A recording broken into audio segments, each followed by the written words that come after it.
Egunon, lankideok, egunon guztioi ikusentzuleok, antizikloiak itxi ditu iturriak, baina fronte bero bat pasatuko da gaur Bizkaiko holkoan eta horrexegatik ez dugu baztertzen goizaldean bezalaxe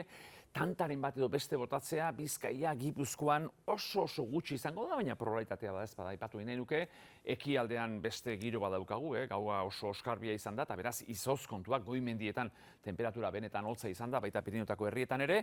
Horra, hodei batzu sartuko ditu, baina askoz giro eguzkitxoga izango dugu, goi bezala, Nafarroa hegoan eta ekialdean, ipar isurian zenbat eta Bizkai alderago orduan eta hodei trinkoxeagoak, baina ez dago zaparra da arriskurik eta horrelakorik, eta behin behelainoa desegin da, eguzkia saiatuko da giroa goxatzen, aire-hotza galdegin du, eta horri esker gaur termometroak goxoago, atzo 8, 10, 11 ia Euskal Herriko leku guztietan, gaur itxasertzean ia 13, 14, 15 igotzea espero dugu, barnealdean, adibidez ekialdean, Maule, Iruña, zerotik abiatuta, 12, 13 inguruan geratuko dira, hiribururik hotzena ohikoa da, azaroa bukaeran, ez da Gasteizen 11 izango dugu, beraz,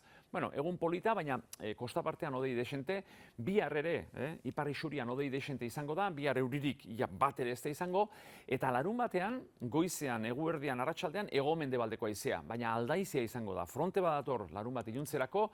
eta larun bat gauean, igande goizaldean eta igandean, euritara egingo du, beraz, aprobetxatzekotan larun bata batez ere.